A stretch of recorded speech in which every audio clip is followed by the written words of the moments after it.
పాకిస్తాన్కు స్వయంగా భారతీయులే దేశ రహస్యాలను చేరవేయడమా? ఆశ్చర్యమేం లేదు ఇందులో. దశాబ్దాలుగా పాక్ ఐఎస్ఐ పన్నుతున్న వలె ఇది. మాధురి గుప్తా కథ మరిచిపోయి ఉంటారు చాలామంది. ఒకప్పటి భారతీయ దౌత్యవేత్త, పాకిస్తాన్లో పనిచేసిన ఓ అత్యున్నత స్థాయి అధికారిని. అప్పటికి ఆమె వయసు 50 పైనే. తనకంటే 20 ఏళ్లు చిన్నవాడైన వ్యక్తితో పరిచయం చాలా దూరం తీసుకెళ్లింది. సాధారణంగా చూస్తే అది ఓ సెల్ఫీనే. తన సోషల్ మీడియా అకౌంట్లో డీపీగా పెట్టుకుంది జ్యోతి మల్హోత్రా. బట్ డీకోడ్ చేసి చూస్తే అదొక దేశ రహస్యం.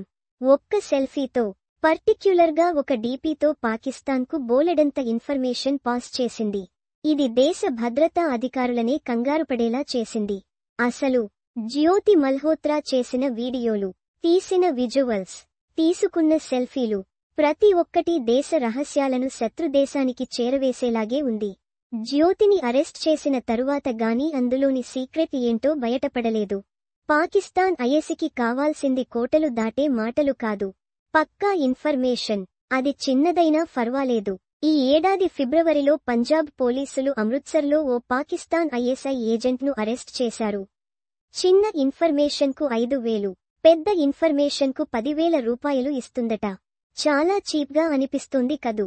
బట్ ఇలా వచ్చే సమాచారాన్నంతా ఒక దగ్గర చేర్చి తనకు కావాల్సిన వ్యూహాన్ని రచించుకుంటుంది పాకిస్తాన్. అందులోనూ పర్టిక్యులర్గా ప్రదేశాలు కావాలి పాక్ ఐఎస్ఐకి. భారత్లో ఉండే కీలకమైన ప్రదేశాలు, వాటి గురించి సమాచారం కావాలి. అందుకే జ్యోతి మల్హోత్రాను పక్కాగా ఎంచుకుంది. జ్యోతి మల్హోత్రా ఒక ట్రావెల్ వ్లాగర్. సరిగ్గా పాకిస్తాన్ ఇంటెలిజెన్స్ కోరుకునేది కూడా ఇదే.